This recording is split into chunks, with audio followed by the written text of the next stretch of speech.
I'm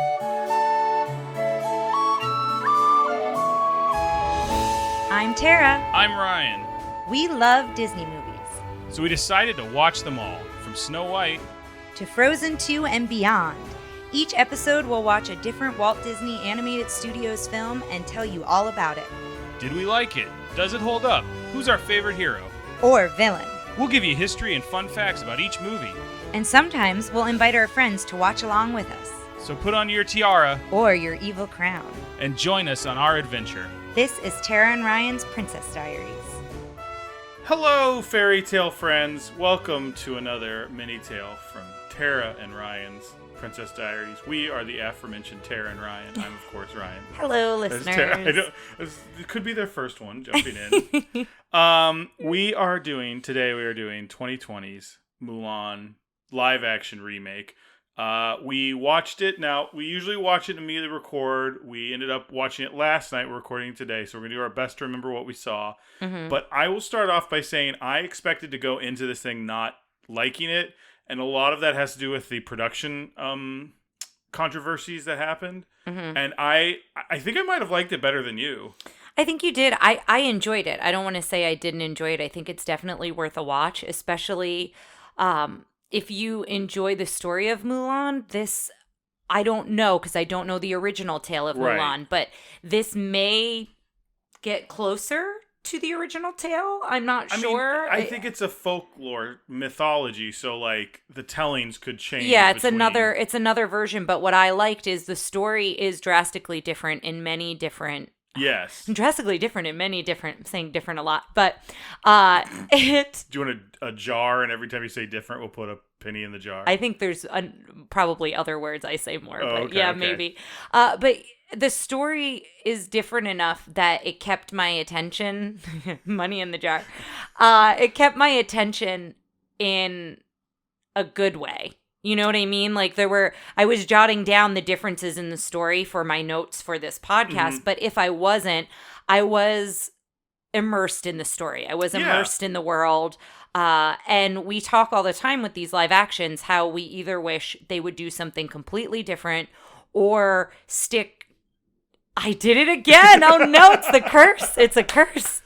But yeah, I think, we're always seeking for them to change the story or keep it, follow the beats with live action. Yes. And so they did what we asked them to do. And I think for the most part, they did well. I thought a lot of the things they changed were interesting and were like good changes. One of the big things they did is I can't remember the character's original name. And you asked me to, before we started this, to bring up the character names. But they split, I believe Li Shang was the love interest in the original one. And in this one, they separated into two characters, Commander Tung and Chen Honghui. We are gonna do our best. I think Honghui sounds correct. Close. But I will say, she has the romantic connection with Chin Honghui. Yeah, somebody who's on her level, a fellow soldier in the army, and then Commander Tung is a different character who kind of recognizes her prowess. Recognizes her chi. Yes. And is wondering why she's hiding it. And we'll kind of go into that because they focus a lot on what chi means. And one of the big things in the world is if you're a man with strong chi, you're a naturally gifted warrior. If you're a woman with a strong chi, you're a witch. You're meant to keep it down. You're meant to keep it down because you're a woman. That's not your role. That's not how you serve the family. I'm interested to find out how much of the chi they talk about chi a lot. Basically, every time they had a chi scene, I would relate it to the I have all of them. I have all of them written all my down. Star Wars references. So we'll get to them because they use it a lot in this, like the Force. It's not just like chi, because I believe the idea of chi is something that is, in martial arts, in Chinese culture. However, I'm not sure if they're using it. Like, I don't know if they're using it 1-to-1 transitioned here. Like, it's not like, because in here it's basically like, you have a lot of chi, and then she can like kick arrows that are coming at her back and her opponents and stuff. I took it as like this inner. They describe specifically what it is, and I think I have it in my notes. But I'm saying is that culturally, yes, that I don't know. Like similar to how they would view it culturally, or is it basically they said, well, what's this word? Okay, well, we want them to have the Force, but we can't say the Force. Yeah, it felt like an inner power and an inner focus that not everybody listens to. Right. And some people are more attuned to it than others.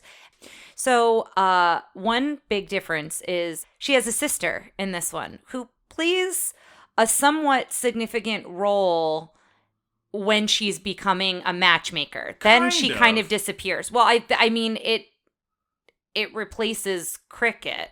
Like the spider, there is a spider during the matchmaking scene, but her sister is deathly afraid of spiders, so she's doing it to protect her sister. I don't think she would have cared that the spider was crawling across the table if the sister wasn't sitting there next to her. And she covers it with the teapot. We're jumping ahead a bit here, but she covers it with the teapot, and the matchmaker, is very upset that she moved the teapot. And when she moves it back to where it goes, the sister freaks out. Everything goes all crazy. She catches the tea set, which is that Spider-Man. That's her. Yeah. And again, that in the story is her focusing on her chi. And then I think she's also like panicked that she should have hidden it. She doesn't quite get it. And in the animated version, she's very clumsy. Yes. She's not really clumsy here. This is the only moment of that. So to me, this moment is more of she lost the focus of her chi than it is her being clumsy. Which I will say is some of what made her character in this less endearing to me is that she was like, it was less of like, despite everything, she's going to be a warrior. She's going to fight for her family and bring honor to her family. She's clearly the best warrior in China, and everyone's like, oh, you're a woman, and they're just holding her back because of it. Well, right? I guess when she's younger and she's trying to put the chicken back in the pen, she's a little clumsy there. The Rocky training. Yes, she's a little clumsy there. You gotta catch a chicken, Rock. Okay, sorry. Mulan, put the chicken. No, just kidding. She's a little clumsy there because she's young. Like, she starts out younger than she does in the animated version. But she's not clumsy there. She's not really paying attention to everybody. Yes. Like, she's not like, she's breaking stuff as she goes, but she's very agile, and it's more like it's her versus the world. Whereas I feel like what we talked about in the other one that made her so endearing was she slept in. Oh, I have to do this. Like, she just felt like a normal person. Like, she didn't feel like she was a great warrior because she had like the heart and the brains and like and all this stuff. And then this one, it was like everyone saw that she was clearly had these mystical abilities and was like, no, women, and that was the one part I didn't like. Yeah. Mulan is my least favorite character. I would agree with that. And I feel bad saying that because we talked about, we don't know this actress from anything else. So I don't want to say it was the actress's performance. It could have been just how the character of Mulan was written. But I do think it was a little bit of both. I will say, I think it might be there. I can't remember exactly what, but I was thinking about that because you and I said that while we were watching it.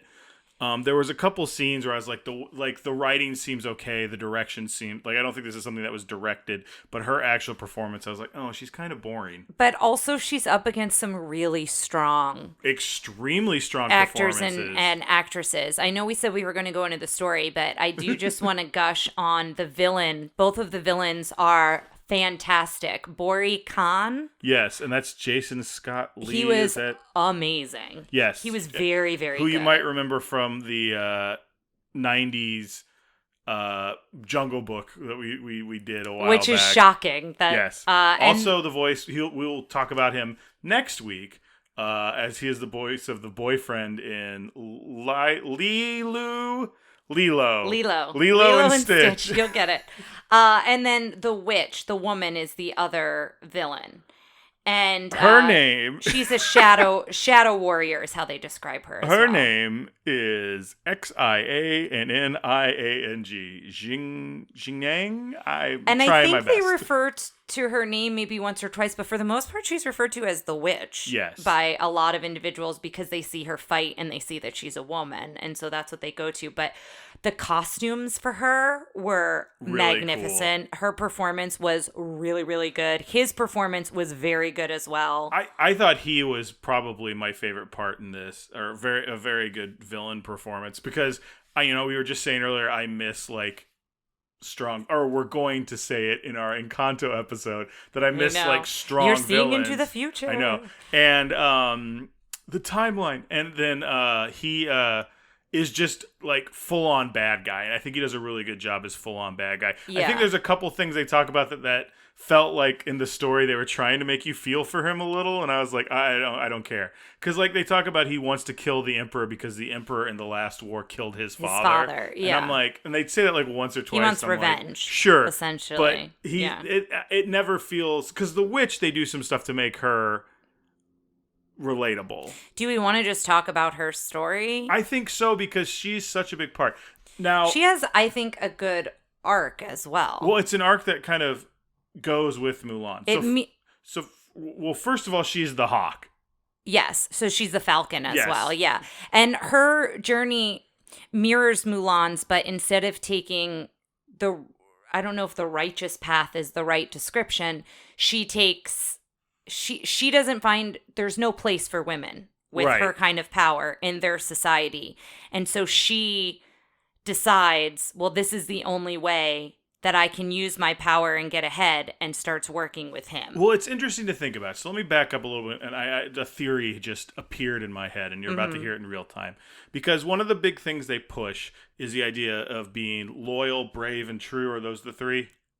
I think so. I think it's loyal, brave, and true.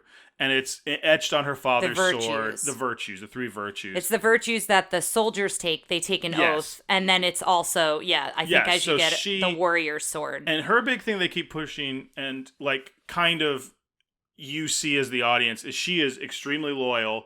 She's extremely brave, but she's not being true. Because she's lying about who she is. But the witch, on the other hand, is not loyal or brave. I mean, I guess she could be brave, but she's true, 100% true, and I think that's she teaches Mulan the third part, or like she says, like, you'll never be strong if you're not who you are. Yeah, and then she threatens to kill her and says, "Do you really want to die as someone you're not?" Yeah, which I think is a really important line as well. But that's the whole thing. Is Boris? It's not Boris Khan. Bori Khan. Bori Khan keeps like saying like it's essentially he's not in charge of the witch, but like kind of manipulating her and using her. Well, to the way his he advantage. describes her, she overhears him at one point. She's like, "Oh, so I'm your slave. Like I'm doing your bidding, essentially." And I think it's not like he has something over her. It's just she's like, I have nowhere else to go. You're the only one who will let me do this. Well, and his people are following him, not her. Yeah. Yeah. But he's claiming to him, he's like, I have her under control, et cetera, et cetera. And I think she just doesn't like rebel against that because she's angry at China, at the culture. And I think she sees she's still getting what she wants, which is power and being able to kind of make decisions and prove that she's worthy. But they're like both of them are extremely interesting, and that's the thing. Spoiler alert at the end, like once Mulan stops pretending not to be Mulan, she like kind of like powers up. She doesn't power up, but like she very much is like free to be the best version of herself. And it's also the part where she stops wearing such tight clothing, and when she's fighting, her hair is going and she's got like flowy robes. It's a very visually beautiful movie. Yeah, and I really liked that part a lot. I think I wrote it in my notes. I liked that part when she comes back to the soldiers, because in the animated version, she's injured. And when she's injured, they go to heal her, and that's when they realize that she's a woman. In this, her binding is what saves her. Yeah, she keeps wearing chest binding. Her being Mulan is what saves her, because she had this chest binding. If she was a man, she would have died there. And then she lets her hair down. She like rides back in on her horse.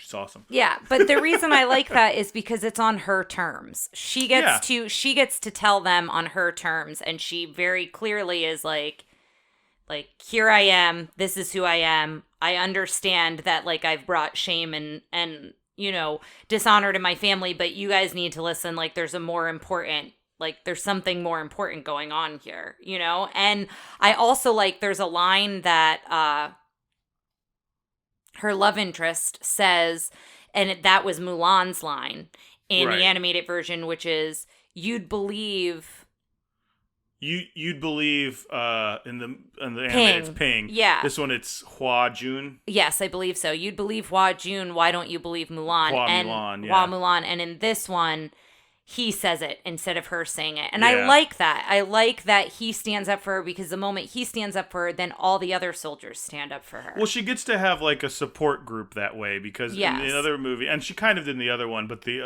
her three friends are kind of dimwits in that one. Yeah. Not that they're much smarter. Some of them are kind of dum dums in this Yeah. one, but they're fun. Mm-hmm. I also liked the whole idea of the binding because it's something as you're watching the movie that of course you're like, oh, of course. This is a thing that would be what she used. It's what people who I think are trying to present as more masculine even use to this day. I've heard about people using chest binding, not necessarily, cured leather, whatever, but that's something I know that some people use to present as more masculine. Mm-hmm. But so you watch it happen, you see it, and think about it. And then when like a Chinese star gets thrown, And it's while she's fighting with the witch. That thing happens. It's kind of you see it in other movies where it's like I always put my Bible in my coat pocket, or like I have a sheriff's star, and it's of course that's what's going to be that saves them, right? Yeah. But this I didn't quite see it coming. Yeah, I really liked it a lot. Can we jump into a little bit about the relationship with her and the boyfriend character, Chin? Sure. Because I think one thing people going into this were worried about was like, are we losing the like, the homoerotic relationship between them when she's pretending to be a man. Mm-hmm. I'm going to refer to this character as boyfriend. I'm sorry, I have a hard time with his name. So when Mulan and boyfriend, like that kind of thing between them, did you feel it was weird to me because it felt like there wasn't a ton of romance between them at all. It didn't feel like they were very romantic at all. It was more of he was trying to be her friend and she was being standoffish, is how I read it. And that's kind of how a I bummer got it. Yeah, that I we kind lost of that. Yeah, it is a bummer that we lost it because there didn't seem to be any real connection. It seemed like he tried to make a connection and she was just so protective and closed off because of her secret. But she doesn't even end up with him at the end, now that I think about it, does she? I don't remember if they kiss or not, but he sees her off and then she goes back home, but he doesn't show up at home. Well, no, they do when he's part of the Imperial Guard. Oh, that's right. Yeah. I mean, I don't know if he is or not. But I am glad that they weren't like, and now he's totally in love, because that feels to me like it would be the erasure of the gay undertones. Well, and they didn't and have a like, super romantic connection. I like that he like respected her. I don't know. I don't remember. But maybe that's part of what I'm saying is like it's not really it's there. not clear. There's a scene where he says, "I wish I could speak to girls just like I would speak to you," and she's like, "Why don't you?" There's a lot of her being like, "Why don't you do it?" Or they ask her like, "What kind of woman do you want?" And that happens in the animated version Does it? too. Yeah. Now I want to rank real quick. I was thinking of this: how much we like these movies. It basically goes. Way at the top is Tara enjoying the animated movie, and then it's like me enjoying the animated movie, and then it's me enjoying this movie, and then I think Tara enjoying. Yeah, but I still movie. enjoyed it. But yeah. Yes, there is no. Oh, I love the way animated at the top version. of the mountain is Tara watching Mulan. I know. The other thing I wanted to mention, another big difference is when they're training. There is a lot. It's more than just a training montage. We get to see kind of the inner workings of them training, of them getting familiar with their weapons and with each other. Cricket is a person instead of an actual cricket, and he's lucky because he was born under an auspicious moon. So his mom's always called him lucky, and so I liked that. He's my favorite of her little buddies. Mine too, and I liked that change. Because he shoots. He gets good at shooting arrows, but how he got good was he closed his eyes, and that's how he first hit his target. So then when he's in the thing, he does a couple, like, we'll call them chi moves, where he's, like, grabbing an arrow and, like, turn around like, what? So, like, to me, that says to me, okay, crazy kung fu moves are, like, in this world. It's not just, like, Mulan. I think it's, like, honing your craft. Yeah. In this world. But... I was going the other ones somewhere. Are pretty much, oh, I'm so sorry. No, it's fine. I was going somewhere and then I got sidetracked with cricket. Now I'm trying to remember. Oh, the other difference, money in that. Now I'm going to notice it a lot. Is instead of climbing the pole with those medals. Yes. Like, it's a summit, and it's like very, very steep, high summit, lots of steps, and they have to carry water, one in both arm and both hands, and get all the way up to the top of the summit. And so Mulan is the first to do that. Right. But it's over a period of time, and we do spend, I think, more time training in this film. The only thing about that's a bummer about that is the whole medal thing was like, I don't need to be stronger than everybody else. I can. Yeah, I figured it out. It was mentally as well. Whereas this one was just like, she's like, I'm just going to do it. Well, she was also like more focused. I think that went into the chi of being like more focused on. But I'm more of a fan. That's why I like, you remember Captain America where when he's puny. Yeah. And they're like, whoever can get me that flag can ride home with Captain Carter. And he like goes over and just like pulls the thing. Like everyone else is trying to climb. He's like, dude, it falls down. He just kind of politely gets in the car. Yeah, you like being able to outsmart. Yeah, I like, hey, dummies, like you don't have to do it this way. I don't know. And I thought that's why I like animated Mulan better than this. There were some instrumental cues that they put in the songs because there is no music. There's no singing in this one. But except for Christina Aguilera at the end. Yeah, but there is an instrumental cue when she is getting made up to meet the matchmaker. The Bring Honor to Us All, that song is playing an instrumental version. We heard Reflection a couple different times, just some of the melody line, not like in its entirety, but within the score. Was Make a Man Out of You in there? I kept listening for it, but I don't think so. I think it's because that one doesn't sound very like Chinese cultural music. Yeah. Which is sad because I love that song. Yeah, the one thing you didn't care for was when because I'm looking through my notes now. Are you talking about the Phoenix? No, okay, but I guess, we can get... Do you want to talk about that first? No, let's talk about... I'm curious what you're going to say. Her father. So after she kind of ruins everything, the matchmaker comes out, and I guess the matchmaker announces to the village whether a woman has passed the test or not. And so she comes out to say that she's brought dishonor and shame to her family. They did not raise a good woman. And so she... And then that's when they come in and they ask for one man from every family to come and fight. So that's similar to the story, the original. And then she goes home, they talk about it, and when she goes to say something to her father about how it's not fair that he has to fight again. And you didn't care for him yelling at her, but they kind of resolve it in the next scene. They do, but that's, I mean, every one of the things I really liked about it in the thing is like she really cared for her dad.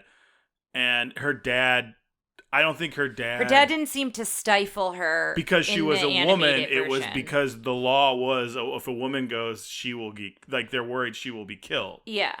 And this one, that felt like he was kind of like, you screwed up. I just didn't like it. I loved her dad. Other than that, I loved his voice. He's kind of the bookending narrator. Yeah, and I did like that when he's preparing in the animated version, she just observes and she doesn't interact with him. But in this one, she does interact and she sits there with him as he's sharpening his sword. And so I did like that moment. But yeah, I agree with you. Let's talk about the Phoenix real quick. Yeah, go ahead with the Phoenix. So there's no Mushu in this one, which I'll be honest, did not miss Mushu.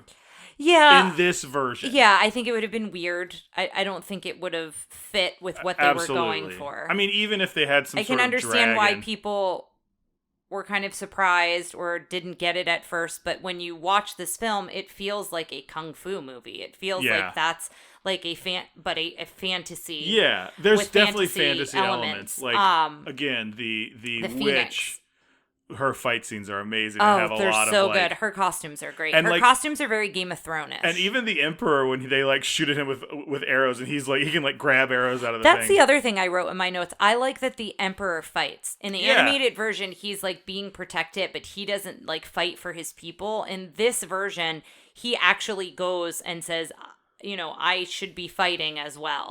He makes a point of it. Boricon says, I'll leave you alone if you duel me. And it ends up being an ambush, but like the fact that the Emperor is like, okay, if this is what I have to do to save my people, this is what I'll do. Yeah, I like Although that. I will say I felt like I never saw any people in the Forbidden City. I just saw soldiers. I would agree with that. So we didn't really get a sense that he was I don't know. Yeah. Maybe and then in the scene at the end, which we'll get to a little bit. So the house sigil is a phoenix. So he talks about the phoenix following her, and then like the first time we see it, she's kind of lost on the way to. Yeah, she's down to her last apple. She's not made it to the training ground where all the soldiers are training. And the phoenix kind of appears and shows her where to go. So it shows up every once in a while. It's a cool look because I like how... And it shows up when she's doubting herself or when she's kind of made a connection about something. I would say 50% of the shots of the phoenix, I go, great, awesome. Maybe a little more, maybe 60. And it's a cool look. It's got these long, like, kite tails. It looks like a Chinese kite. Yeah, and very vibrant colors. But every once in a while, something will happen and it'll just go bah! And fly by. Or like when she's in the final battle with Boricon, it shows up and I'm like, do something, man! Like drop some rocks on the bad guy's head. Like do something. Like especially since they're showing the bad guy with a falcon that attacks people, right? Yeah. Yeah, I would agree with it. I think they could have done with one or two scenes without it. I did like the one at the end where she looks into the sword and it's her reflection and the phoenix is. That was a cool shot. Yeah. But I think it could have been edited or they could have changed where the phoenix appears. It felt kind of it made me go, why isn't the phoenix, like when the phoenix was helping, I was like, great. When the phoenix was there just for visual stuff, I was like, why isn't this phoenix helping? It's clearly intelligent. Like, anyway. I do have the note about the chi. They describe it as all are born with it, only some will fully and truly connect with it, and that was the force. That's the force. Yes. So that was one example binds there. Us, connects us. Are we gonna go through all my stupid Star That Wars was one references? of them. Yeah, I'm kind of like scanning my notes. I mentioned Reflection was playing. It specifically plays when she's climbing the summit. So that's, and I think I heard it somewhere else too. When she's practicing, it's before the summit and probably into the summit part, because when she's practicing, she's doing like Tai Chi by the thing. It's showing it like the screen is half cut with the pool reflection. Yeah. I wrote that I liked that she didn't disguise her voice at all. She might have a little bit, but it wasn't like, as, hey guys. Yeah, and I know they were doing that for comedy in the animated version, but I kind of like that wasn't in there. The one time is when the army charges against Boricons, and she goes, ah, and she yells first, it's higher. But that's the only time I started thinking about it, and my thought was, oh, I like the idea of like you're about to charge into battle and the person next to you screams like a girl, and you're like, oh, like what was that? I don't know. I just thought it was interesting. I wrote here about those guys who flipped around on the horses. Oh yeah, that was so cool. You want more horse stunts? Yeah, they were henchmen of the villain, but they were very cool. He like turns around, jumps off the horse. More than one of them. I think there's at least two of them. Does it like 360 onto the horse? It's really cool. A lot of the battle was very cool and how it was done. Also, I loved, this is a big spoiler, but in the animated version, how she causes the avalanche is with the last firework. But in this version, again, it's using her smarts. So this is focusing on her smarts here, whereas you said in the summit, it was more focused on her strength. Here, it was her cleverness. And this is one of my favorite things. Like, she really rides up. You see her look at the avalanche. She rides up. She gathers all these helmets. And I didn't really put together why she was picking up helmets. At first I thought she's picking up a helmet to wear, but at this point her hair's down. And she's gonna like throw them at somebody. Yeah, and so she takes those and she goes and she finds a hiding spot and they're doing a catapult with like flaming boulders. Technically that's a trebuchet because of the counterweight system. Okay. Catapult is used with a spring-loaded. Okay. Why, thank you, kind sir. So she shoots an arrow at one of the guys who's aiming for that. They realize where she is, but she's put the helmets up, so it looks like there's more than just her, which I thought was so brilliant. I love that part. And then she causes them to turn the trebuchet around, and it aims at her, which then causes the avalanche. So I liked that story change. Did we ever watch pumpkin chunkin videos? Like the Yes, pumpkin I think we wanted to go. My dad and my brother have always one wanted of to them go. is I'll show you what but one of them is like trebuchets, where it's basically a counterweight and then you let go so that the weight pulls down and pushes the thing and like flips it. Yeah. I'll put some trebuchet videos up on Facebook after So another Star Wars reference was when the witch. this. Again, these aren't in the movie Star Wars references. No, this is it's only just- if you watch the movie with me. Yes. The witch comes to, I put in quotes, help her. This is when she's like, join me. Like, we could be Yes. stronger together. Join me and together. Yeah, this is after the avalanche battle, because this is how Mulan realizes that they're going for the Emperor. And they're fighting on like ice over like sulfur springs. It was really very cool. I wish I would have understood it better, because I'm like, everything I saw about that was like, oh, it must be warm, and then she's on ice, and I'm like, is it cold? Like, Yeah, it was, I don't know but what it was. visually it was really stunning. But yeah, you said it's join me to rule the galaxy. Yeah. Duty to protect the Emperor. So that was another Yeah. Star Wars moment. Well, and then when the Boricon shoots an arrow trying to get Mulan, and then the witch, after realizing this is a woman who is, it's a woman is leading the army, like, like she gets proud of Mulan, she flies up and gets hit by it, and then as she's dying in her arms, I'm like, tell your sister you were right. Yes, it feels you like did that, when, like, and the Darth Vader is... The other moment is she tries to get the witch to be noble. She says, well, Yes. you can come with me, and there's still good in you. There's still good in you. I can Father. sense it, yes. So those were our little Star Wars connections. But I felt it too, and I think it was because You of the felt chi. it too? Yes, felt the The good in him? the good in him. No. I felt the Star Wars references, mostly the Force and the Chi. It Yes. had that There was feeling one. to it. There was one thing where the commander's sitting there talking about Chi, and he's like being a great warrior, and I was like, every time I did Chi, I was like Force, and he's like warrior, I'm like Jedi. Yeah. And it's also Donnie Yen, who's from in Rogue One, so there was some of that going on. There was another Disney story connection when her sword gets like melted into the lava. That's when you were like, Dumbo, you didn't need the feather. Oh, yeah, you yeah, did yeah. it all by yourself. But Well, yeah. One more Disney connection when she's being presented to the Emperor. Yes, that was my next Yes, note. there is someone leading her away, and it is Ming-Na Wen Yes. presenting her, and I was like, it was so funny because I was like, "Who is that?" I know, Like, we, I couldn't lost get it out because you were freaking out, and I was like, I know who that is, but you like freaked out for the both of us. Yeah, but I yeah, was it was excited. really, it was a very fun cameo. What I a really dork. liked that a lot. What a dork I am. But this was our roundabout way of talking about the story through our notes That's fine. this time around. But at the end, I like how this happened too. I like that the Emperor offers her a position in the army, and she says, I'm trying to be faithful to these virtues, and I've not been true to my family. I left under the dark of night, and I want to go, I need to go see my family. And so I really liked that, and he recognizes the importance of family. And that's it. Like, she doesn't come home with anything. So I was wondering, do they even know what she did for China at this point? And I don't know that everybody does. I don't know that her village would have gotten word of what she's done. They may have, I don't know. But I do like that she goes, her sister's really happy to see her. Her father apologizes to her and says, one warrior knows another. And I'm sorry that I made you hide what I saw all this time. Mm-hmm. And then the Imperial Guard, they come, and it's a lot of her comrades. It's a lot of her soldiers who she fought with have all been promoted to protect the Emperor. And they come with, it's a sword, right? It's like all jade. Yeah, well, I think the scabbard, or I don't know if that's the correct term, the sheath is jade. And the 3 virtues are inscribed, and then on the back it's something about family, right? Yes. That last one.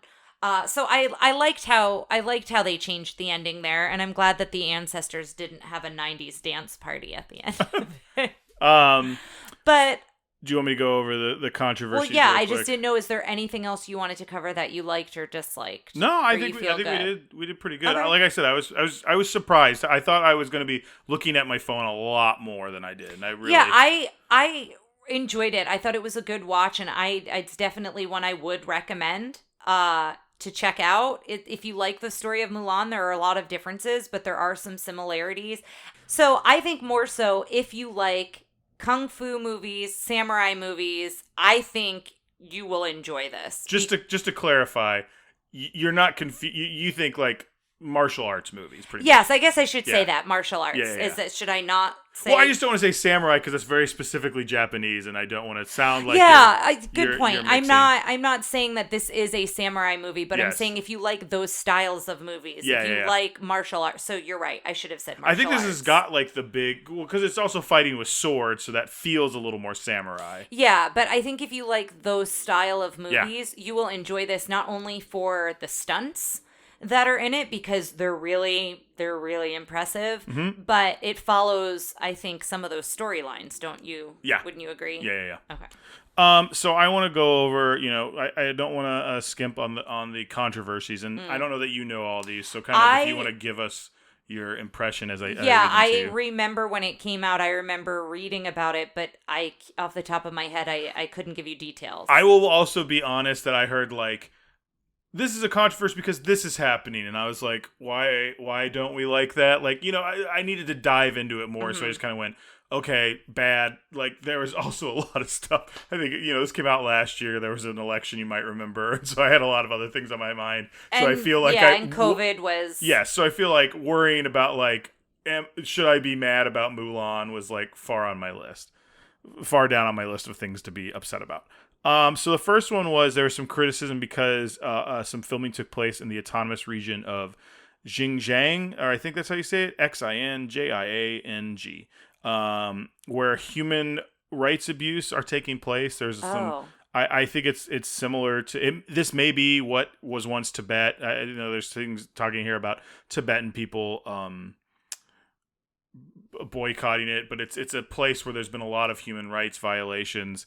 And they, people sent, politicians and the Human Rights Foundation sent letters to Bob Chapek asking about, saying like, can you condemn human rights in this area? Especially since in the credits, it says, we want to thank the Xinjiang region for allowing, blah, blah, blah. So they're bringing attention to it. Disney's response was, well, there were only a few scenes sent there. The majority of the film was filmed in New Zealand, actually. Oh. Which we'll go into something else there in a little bit. And it's common for movies to thank wherever they filmed at the end. They still didn't come out against human rights. So I feel like that's just Disney's way of getting around trying to tackle, and like it's just Disney putting the Disneyfying it and trying to like sugarcoat, well, it wasn't a big deal because of this, this, and this. And it's like, well, then maybe you shouldn't have shot there. They're Disney. They can shoot anywhere. Well, in the world. I know they've got the money that's what I'm saying. So they could shoot anywhere else. Yeah. So, it's but not like they had to do it there. It's also they have the money, so they'll do it, and then they'll not cover it up, but they'll talk their way out of it. Well, it shows, in my opinion, that they weren't really thinking when they did. There wasn't a lot of thought going in. When it was brought, when it was brought to their attention, they didn't spend the time on it that they probably should have. Yeah, well, because they don't want to insult China. Yes. But then it's interesting because, let's see, there's basically China, when there was like protests about it, China would stop letting them advertise there anyway. So they kind of, the opposite of getting their cake and eating it too. Winded up happening. They were like, anyway. well, we don't want to keep China happy, and then like China pulled a lot of the advertising. Another controversy has to do with its lack of diversity in its production team. Whereas the movie has a lot of Chinese American actors and an all Asian cast. That's disappointing because it seems like they went the extra mile in the cast. And so it would have been nice for them to call on locals depending on where they were filming. It looks like a lot of it was New Zealand. So, right. But in general, it would have been nice to focus that across the board. So I believe that you don't have to be Chinese to tell a Chinese story. I think there's, I want to say that like I love the diversity we see in these movies and the authenticity that's put into it. Mm-hmm. But I also don't want to sound like I'm restricting creative vision. But you can tell the difference between, I think, sometimes when people like really put a lot of effort into stuff and when they don't. And when there's a very no Asian Americans on the production team, especially when you're, something of this caliber that means a lot to, I believe, the Asian community, especially the Asian American community, I think really liked Mulan. It shows a lack of attention. And I don't want to put that on, say, like the director. I think the director did a very good job. Yeah. Especially them hiring a woman, I think makes a big deal. The director of Whale Rider, I forgot her name. Nikki Queso? That can't be right. Nikki Caro. So I think that's a good thing, but like, it's like Taika Waititi made a very good movie about the Holocaust, even though he wasn't a German. Mm-hmm. He wasn't German, he wasn't Jewish.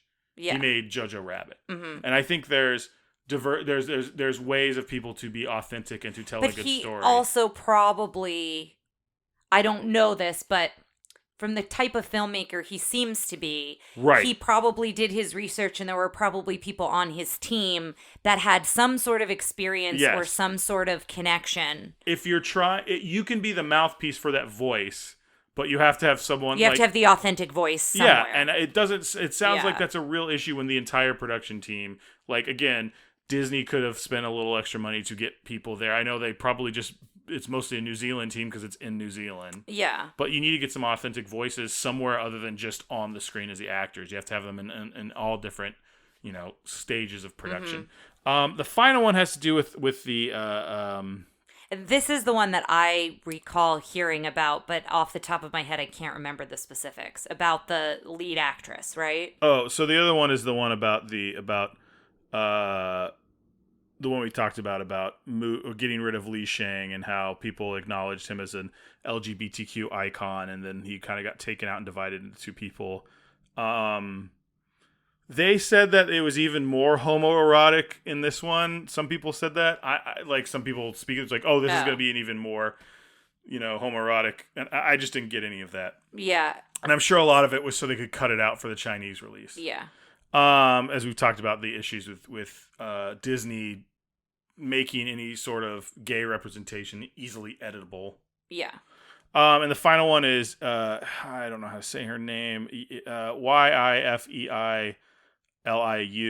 On her social media, she shared images dealing with the Chinese Communist Party, their treatment of the protests in Hong Kong, specifically, basically on the side of police brutality against, basically taking the side of China, even though they were showing, there's a lot of issues of police brutality in those protests. Mm-hmm. And that was, kind of another thing that as soon as that happened, that took off, where it's like, is she condoning this behavior? Is she on this side? And it kind of, I didn't dive into it too much, but it feels like, yes, she's really pro-China in this. And was it after it was filmed?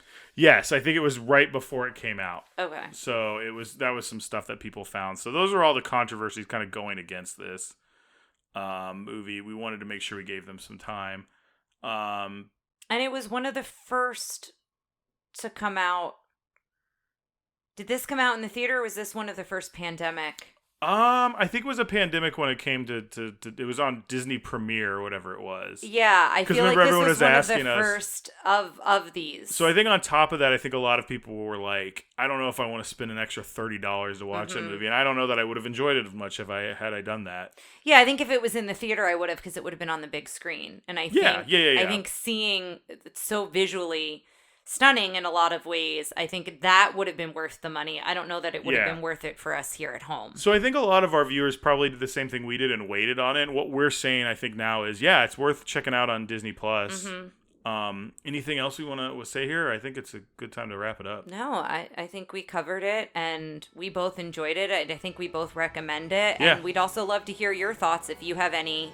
You know how to get a hold of us, and if you don't, 707-YO-TRPD1. That's 707-YO-TRPD1. Please give us a call. Let us know what you think about Mulan. We'd love to get a mailbag episode going here pretty soon. Otherwise, please remember to rate, review, subscribe, and tell a friend about our little podcast. But until next time, thanks a lot, guys. Take care, listeners. Thanks for listening to Tara and Ryan's Princess Diaries. If you want to tell us your favorite Disney villain and why it's guest on, send us an email at trprincessdiaries@gmail.com. Or you can send a tweet about how great Maleficent is to @TRPDiaries. Check out our Facebook group by searching for Tara and Ryan's Princess Diaries. Tara and Ryan's Princess Diaries are available on iTunes, Stitcher, Spotify, Overcast, and many more. Wherever you hear us, please be our knight in shining armor and give us a 5-star review. Thanks again, and until next time, remember to always live happily ever after.